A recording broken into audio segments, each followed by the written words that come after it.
తెలంగాణ తెలంగాణ బొగ్గు గని కార్మిక సంఘం ఈ రోజు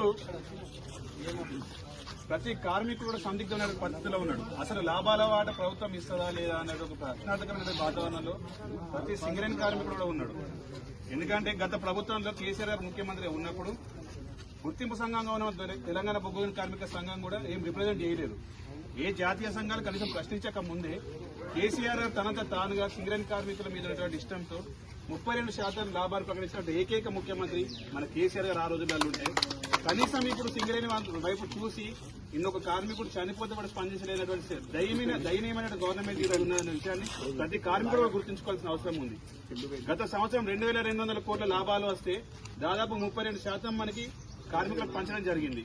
ఈ ఆర్థిక సంవత్సరంలో దాదాపు 3500 కోట్ల రూపాయలు నికర లాభం వచ్చిందని చెప్పి అంటున్నారు తప్ప అసలు సింగరేణి సంస్థకి ఇప్పటికి వచ్చిన లాభాలు ఎంత, సింగరేణి సంస్థ గడిచిన లాభాలు ఎంత, ఖర్చు ఎన్నిపోయింది, మిగులు నిధులు ఎంత అనేది ఇంతవరకు కూడా ప్రభుత్వం స్పందించలేదు. ప్రభుత్వం దానిపై ఎటువంటి శ్వేతపత్రం కూడా రిలీజ్ చేయలేదు. గత సంవత్సరంలో ఉన్నప్పుడు ఇదే జాతీయ సంఘాలు ఫైనాన్షియల్ ఇయర్ మార్చి అయిపోగానే మార్చి అయిపోయింది, ఏప్రిల్ అయిపోయింది, మార్చి అయిపోయింది,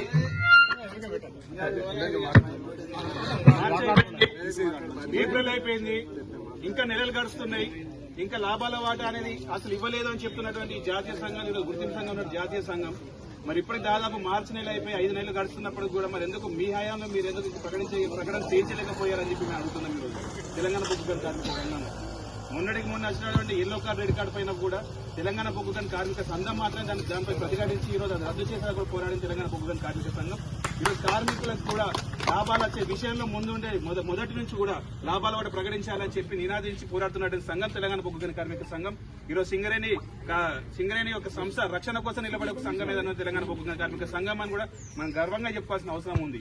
ఈ రోజు ఈ సింగరేణికి బంగారు భవిష్యత్తు అందించిన తెలంగాణ బొగ్గు గని కార్మిక సంఘం గానీ టీఆర్ఎస్ గానీ ప్రతి కార్మికుడు వెంట ఎల్లప్పుడూ ఉంటుందని తెలియజేస్తూ ప్రభుత్వం వెంటనే 30% లాభాలని కార్మికులకు ప్రకటించాలని కూడా మేము డిమాండ్ చేస్తున్నాము. ఈ రోజు దాదాపు సెప్టెంబర్ నెల కూడా పూర్తి కాబోతున్నది. గతంలో ఉన్నప్పుడు మనకి ఆగస్టు రాకముందే సీఎం కేసీఆర్ లాభాలు వాడు ప్రకటిస్తే ఇప్పుడు సెప్టెంబర్ ముగుస్తున్నప్పుడు కూడా కనీసం దీనిపైన ఎటువంటి ప్రకటన లేదు. ఇంకా జాతీయ సంఘాలు కానీ గుర్తింపు సంఘం ఏ విధంగా స్పందన లేకపోవడం చాలా బాధాకరమైన విషయం. ఖచ్చితంగా 30% లాభాలను వెంటనే ప్రకటించాలని చెప్పి ఈ యొక్క ప్రకటన రాకపోతే మా అధ్యక్షుడు మీరారెడ్డి గారు కొత్తగూడెంలో కూడా మరొక ధర్నా కార్యక్రమం నిర్వహించారు. ఇంకా ఈ ఉద్యమాన్ని తీవ్రరూపం దాలుస్తాం. ఖచ్చితంగా ప్రతి కార్మికుడు న్యాయం జరిగే విధంగా తెలంగాణ బొగ్గు గని కార్మిక సంఘం పోరాడుతుందని తెలియజేస్తున్నాం. జై తెలంగాణ, తెలంగాణ బొగ్గు గని కార్మిక సంఘం, జై తెలంగాణ, జై కేసీఆర్.